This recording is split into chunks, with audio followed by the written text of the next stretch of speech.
तर बघू शकता किती क्रिस्पी झालेले आहेत. तुम्हाला आवाजावरून कळतच असेल. आणि पोटॅटो बॉल्स फोडून बघू. तर झालेत ना मस्त क्रिस्पी आणि क्रंची आपले पोटॅटो बॉल्स तयार. दाखवते. तर बघू शकता किती मस्त क्रंची झालेली आहेत. आता आपण हात तोडून बघू. नमस्कार, अंजलीज रेसिपी चॅनलमध्ये तुम्हा सर्वांचे खूप खूप स्वागत आहे. तर सर्वांना आषाढी एकादशीच्या खूप खूप शुभेच्छा. उद्या आषाढी एकादशी निमित्त आज आपण बघणार आहोत उपवासाचे एकदम असे नवीन पदार्थ, पोटॅटो बॉल्स आणि मस्त असे साबुदाण्याचे फ्रेंच फ्राईज. बनवायला अगदी सोपे आहेत आणि एकदम हे कुरकुरीत होतात, तेलकट अजिबात होत नाहीत. चला तर बघू कशी आहे रेसिपी. श्री शिवाय नमस्तुभ्यं मैत्रिणींनो, मी अंजलीज रेसिपी चॅनलमध्ये तुम्हा सर्वांचे मनापासून खूप खूप स्वागत आहे. तर आजची रेसिपी आहे आषाढी एकादशी स्पेशल मस्त असे उपवासाचे पोटॅटो बॉल्स. तर त्यासाठी साहित्य बघूया. तर मी ते घेतलेले आहे 2 उकडलेले बटाटे. तरी ते घेतलेले आहे 1 वाटी साबुदाण्याचं पीठ. याला मी मिक्सरमधून बारीक करून घेतलेलं आहे या पद्धतीने. आणि 1 वाटी दाण्याचं कूट, हिरवी मिरचीची पेस्ट आणि गरजे इतकं सेंदी लोण. हे उपवासाचं मीठ आहे. आता आपण या बटाट्यावरची पूर्ण साल काढून घेऊ. तरी ते बटाट्याची पूर्ण साल काढून घेतलेली आहे. तरी ते एक मी बाउल घेतलेला आहे. त्या बाउलमध्ये आपण हे बटाटे हातानेच असे कुच करून घेऊ. तरी ते दोन्ही बटाटे छान कुच करून घेतलेले आहे, बघू शकता या पद्धतीने. आता याच्यामध्ये घालू 1 वाटी दाण्याचं कूट, अर्धी वाटी अगोदर घालू साबुदाण्याचं पिठी आणि गरजे इतकी हिरवी मिरची घालू. चवीपुरतं उपवासाचं मीठ घालू. आता हे व्यवस्थित मिक्स करून घेऊ.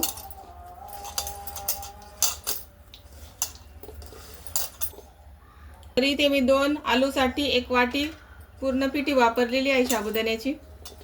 मस्त झालंय आपलं आता हे मिश्रण. तरी ते आपलं हे पोटॅटो बॉलचं मिश्रण तयार झालेलं आहे. आता आपण याचे छोटे छोटे बॉल बनवून घेऊ. तर तुम्हाला आवडतील त्या पद्धतीने बनवू शकता. मी या पद्धतीचे बॉल बनवलेले आहेत. आता उरलेले सर्व बॉल या पद्धतीने बनवून घेऊ.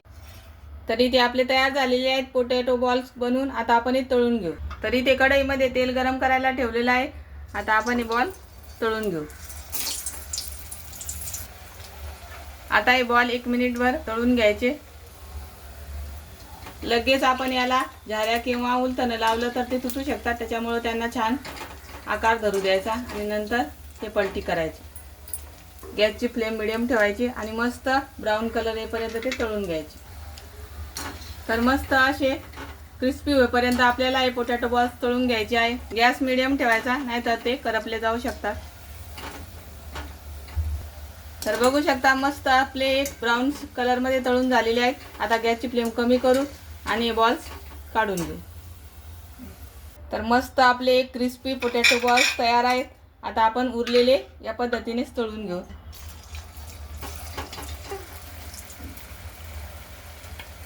तर आपले राहिलेले पोटॅटो बॉल्स पण मस्त गोल्डन कलरवर तळल्या गेलेले आहेत, बघू शकता. आता आपण हे पण काढून घेऊ.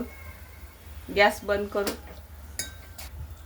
तरी ते आपले तयार झालेले आहेत मस्त असे क्रिस्पी पोटॅटो बॉल. तरी तुम्हाला माझी उपवासाची रेसिपी कशी वाटली नक्की कमेंटमध्ये सांगा. आता आपण बघू ते कसे झालेत. तर बघू शकता किती क्रिस्पी झालेले आहेत. तुम्हाला आवाजावरून कळतच असेल. आपण हा पोटॅटो बॉल्स फोडून बघू. तर बघू शकता किती मस्त झालेले आहेत. तुम्ही आषाढी एकादशीला नक्की ही रेसिपी ट्राय करा आणि रेसिपी आवडली तर लाईक, शेअर, सबस्क्राईब करा. आता आपण उपवासाचा दुसरा पदार्थ बघणार आहोत. तो आहे साबुदाण्याचे स्प्रिंग रोल. तर आपली उपवासाची पहिली रेसिपी बनवून तयार आहे. आता आपण उपवासाची दुसरी रेसिपी बघणार आहोत. ती म्हणजे साबुदाण्याचे फ्रेंच फ्राईज. बनवायला अगदी सोपी आहे आणि खायला पण एकदम क्रिस्पी लागतात. तर त्यासाठी साहित्य बघू. इथे घेतलेला आहे 1 वाटी भिजलेला साबुदाणा. हा मी साबुदाणा 2 तास अगोदर भिजवायला ठेवला होता. बघू शकता हाताने दाबला तर हा दबतो. छान मऊ झालेला आहे. आणि इथे घेतलेली आहे गरजे इतकी हिरवी मिरची ठेचून, गरजे इतकं सेंदी लोण, उपवासाचं मीठ आहे आणि 2 चम्मच दाण्याचा कूट आणि 1 बटाटा घेतलेला आहे उकडून. आता आपण या बटाट्यावरची साल काढून घेऊ. तरी ते बटाट्याची साल काढून घेतलेली आहे मी. आता आपण एका बाउलमध्ये याचं मिश्रण बनवून घेऊ. आता या बाउलमध्ये आपण मिश्रण बनवून घेऊ. तरी ते आपण अगोदर साबुदाणा घालून घेऊ. आता आपण जो बटाटा घेतलेला आहे तो असा हातानेच मॅश करून घ्यायचा याच्यामध्ये. आता 2-3 चम्मच दाण्याचं कूट, हिरवी मिरची गरजे इतकी घालायची आणि शेंदी लोण पण चवीनुसार घालायचं. आता हे सर्व या साबुदाण्यामध्ये व्यवस्थित मिक्स करून घ्यायचं. आता साबुदाण्यामध्ये मी सर्व व्यवस्थित मिक्स करून घेतलेले आहे. आता याच्यामध्ये आपण महत्त्वाचा इन्ग्रेडियंट्स घालणार आहोत, ज्याच्यामुळे आपले फ्रेंच फ्राईज एकदम क्रिस्पी बनतील. ते म्हणजे साबुदाण्याचं पीठ. हे मी मिक्सरला फिरून घेतलेलं आहे, तेही ते आपण 2 चम्मच घालणार आहोत. आता परत हे व्यवस्थित एकजीव करून घेऊ. आपलं इथं फ्रेंच फ्राईजसाठी पीठ मळून झालेलं आहे. आता आपण हे बनवून घेऊ. साबुदाण्याचं पीठ मळून झालेलं आहे. आता आपण फ्रेंच फ्राईज बनवून घेऊ. त्यासाठी मी इथं एवढं घेतलेलं आहे हा साबुदाणा. आता तो बनवण्यासाठी या पद्धतीने हातावर त्याची सुरळी बनवून घ्यायची. तर बघू शकता मी बनवून घेतलेला आहे. आता आपण राहिलेले फ्रेंच फ्राईज या पद्धतीने बनवून घेऊ. आता हे आपण फ्रेंच फ्राईज बनवताना आपल्या हाताला हे खूप मिश्रण चिकटतं, त्याच्यामुळे काय करायचं, थोडासा पाण्याचा हात घ्यायचा आणि हे फ्रेंच फ्राईज बनवून घ्यायचे. तरी ते मी थोडे फ्रेंच फ्राईज बनवून घेतलेले आहेत. हे आपण गरम गरमच बनवून खायचे, नाहीतर ते थंड झाल्यावर लूज पडतात. त्याच्यामुळे मी जेवढे आता खायचे तेवढेच बनवलेले आहेत.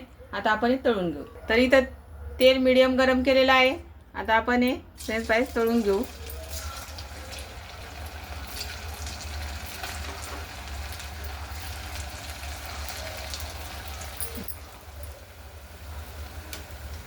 आता छान ते खालच्या साईडनं तळून घ्यायचे आणि मग पलटी करायचे.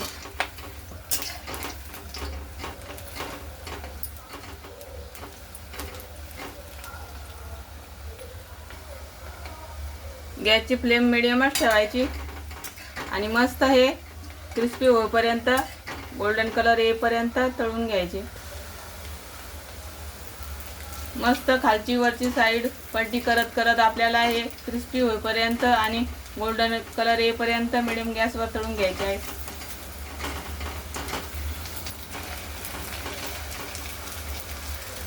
तर बघू शकता मस्त एक कुरकुरे टाईप झालेले आहेत आणि किती फुगलेले आहेत बघू शकता. तरी ते आपले फ्रेंच फ्राईज तळून झालेले आहेत.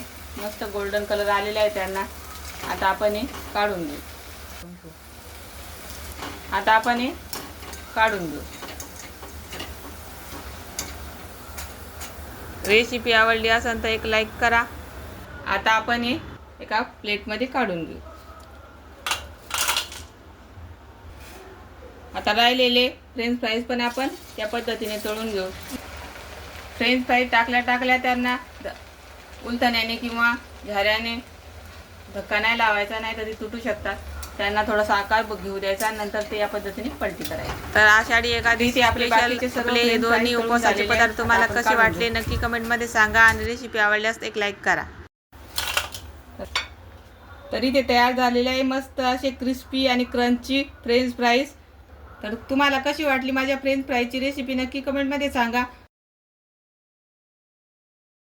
आणि या आषाढी एकादशीला नक्की या पद्धतीने फ्रेंच फ्राईज करून बघा. तर आता आपण बघू ते क्रिस्पी झालेत का. तर या पद्धतीने मी चमच्याने तुम्हाला दाखवते. तर बघू शकता किती मस्त क्रंची झालेली आहे.